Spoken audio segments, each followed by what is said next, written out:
Assalamualaikum warahmatullahi wabarakatuh. Perkenalkan, saya Ulul Muhtar dengan NIM 20020074047 dari kelas PB 2020 Prodi Pendidikan Bahasa dan Sastra Indonesia Universitas Negeri Surabaya. Jadi, pada kesempatan kali ini saya akan membahas mengenai Pancasila. Baiklah, langsung saja kita menuju ke pembahasannya. Jadi, negara Indonesia memiliki sebuah dasar negara, yaitu Pancasila. Pancasila berasal dari bahasa Sanskerta yang terdiri dari dua kata, yaitu panca yang berarti 5 dan sila yang berarti dasar. Pancasila tertulis di dalam pembukaan Undang-Undang 1945 pada alinea terakhir.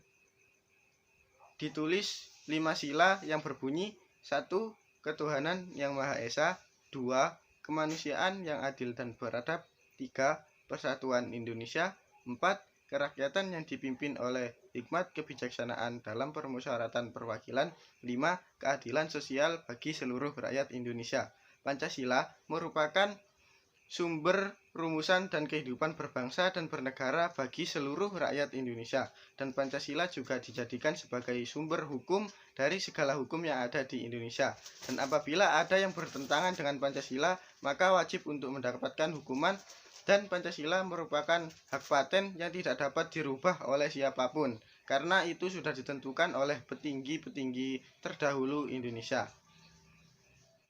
Sebagai dasar negara, Pancasila tentu memiliki fungsi. Pada dasarnya, Pancasila berfungsi sebagai dasar dari segala hukum yang ada di Indonesia. Tapi dalam bukunya, Retno merumuskan fungsi utama Pancasila dalam 9 poin, diantaranya: 1. Pancasila sebagai ideologi negara. Yang kedua, Pancasila sebagai dasar negara. Yang ketiga, Pancasila sebagai jiwa bangsa Indonesia. Yang keempat, Pancasila sebagai kepribadian bangsa Indonesia. Yang kelima, Pancasila sebagai pandangan hidup bangsa Indonesia. Yang keenam, Pancasila sebagai sumber dari segala sumber hukum atau sumber tertib hukum bagi negara Republik Indonesia. Yang ketujuh, Pancasila sebagai perjanjian luhur bangsa Indonesia. Yang kedelapan, Pancasila sebagai cita-cita dan tujuan bangsa Indonesia. Dan yang terakhir, yang kesembilan, Pancasila sebagai falsafah hidup yang mempersatukan bangsa. Itu tadi adalah fungsi dari Pancasila.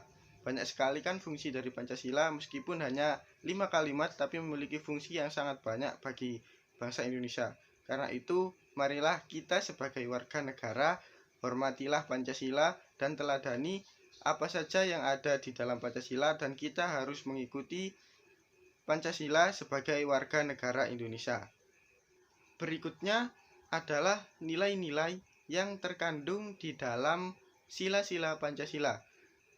Yang pertama adalah sila ketuhanan yang Maha Esa.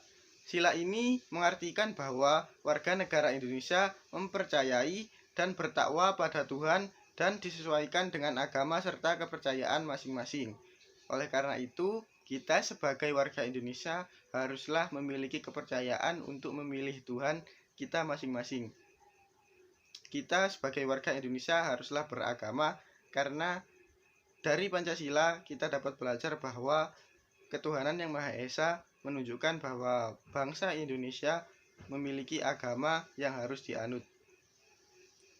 Yang kedua adalah kemanusiaan yang adil dan beradab. Warga negara diminta untuk memahami bahwa setiap manusia memiliki derajat yang sama, saling menjaga dan bekerja sama untuk kedamaian negara.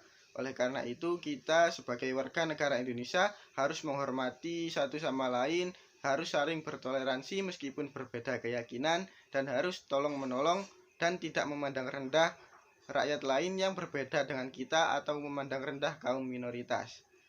Sila yang ketiga adalah persatuan Indonesia. Sila ini memiliki arti warga negara harus menempatkan kesatuan, persatuan, dan kepentingan negara di atas kepentingan masing-masing. Jadi, demi persatuan dan kesatuan, kita harus merelakan kepentingan kita. Kita harus menjaga persatuan sebagai warga negara Indonesia. Kita tidak boleh bertengkar meskipun dalam hal sekecil apapun. Jadi, kita sebagai warga negara Indonesia harus menjaga kesatuan dan persatuan. Jangan sampai ada pertengkaran di antara kita. Sila keempat yaitu kerakyatan yang dipimpin oleh hikmat kebijaksanaan dalam permusyawaratan perwakilan. Warga negara tidak bisa memaksakan kehendak pada orang lain dan harus mengutamakan kepentingan orang lain. Perbedaan cara pandang harus diselesaikan dengan cara bermusyawarah. Jadi kita sebagai warga negara Indonesia tidak boleh memaksakan kehendak kepada orang lain. Kita harus mementingkan kepentingan orang lain. Maksudnya adalah kita tidak boleh memaksakan kehendak kita sendiri. Kita harus bermusyawarah terlebih dahulu untuk memberi sebuah keputusan. Karena dengan bekerja sama kita akan memberi keputusan yang lebih baik. Dan keputusan tersebut tentunya akan lebih baik daripada kita memutuskan sesuatu tersebut sendiri. Sila yang terakhir adalah sila kelima, yaitu keadilan sosial bagi seluruh rakyat Indonesia. Warga negara mengembangkan perbuatan luhur dengan cara kekeluargaan, gotong royong, dan bersikap adil. Warga negara harus menyeimbangkan hak dan kewajiban diri dan orang lain. Jadi, kita sebagai warga Indonesia harus bersifat adil. Kita harus gotong royong dan kita harus saling membantu sesama warga negara Indonesia. Keadilan sosial bagi seluruh rakyat Indonesia menunjukkan bahwa tidak ada kesenjangan sosial yang terdapat dalam negara Indonesia. Harusnya seperti itu. Jadi, jangan sampai terjadi kesenjangan sosial di kehidupan masyarakat Indonesia karena Pancasila sendiri memiliki sila yaitu keadilan sosial bagi seluruh rakyat Indonesia. Maka kita sebagai warga Indonesia, jika melihat tetangga kita atau orang lain kesusahan, kita harus membantu sebisa kita.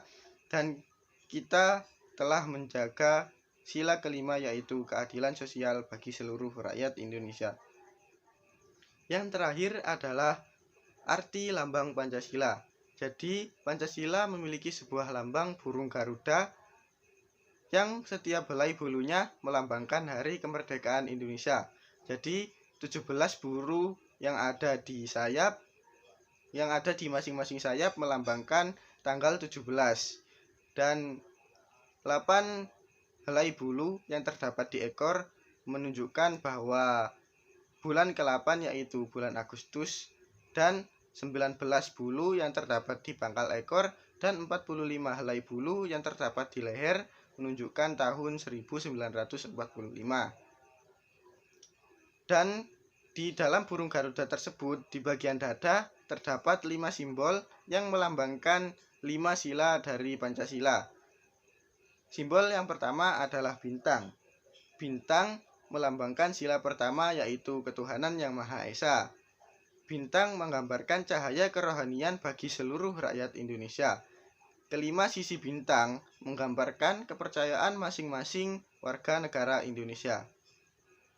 Yang kedua adalah rantai, melambangkan sila kedua yaitu kemanusiaan yang adil dan beradab. Rantai yang tersusun dari 17 gelang melambangkan hubungan manusia yang saling tolong-menolong. Simbol yang ketiga adalah pohon beringin, melambangkan sila ketiga yaitu persatuan Indonesia.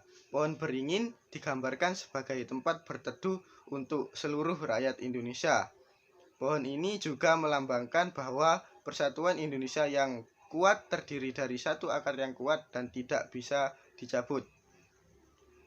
Yang keempat adalah kepala banteng yang melambangkan sila keempat yaitu kerakyatan yang dipimpin oleh hikmat kebijaksanaan dalam permusyawaratan perwakilan. Kepala banteng dimaknai sebagai hewan yang suka berkumpul dan kompak dalam mengambil keputusan. Padi dan kapas melambangkan sila kelima yaitu keadilan sosial bagi seluruh rakyat Indonesia. Padi dan kapas dimaknai sebagai kebutuhan rakyat Indonesia tanpa memandang status dan kedudukan. Jadi padi dan kapas menunjukkan bahwa kebutuhan sandang dan pangan rakyat Indonesia itu sama. Meskipun kita kaya ataupun kita miskin, kita tetap membutuhkan padi dan kapas. Padi sebagai alat makanan kita dan kapas sebagai alat untuk penutup badan kita atau penutup aurat kita. Baiklah, itu saja yang dapat saya sampaikan. Apabila ada kekurangan, saya mohon maaf. Kurang lebihnya, assalamualaikum warahmatullahi wabarakatuh.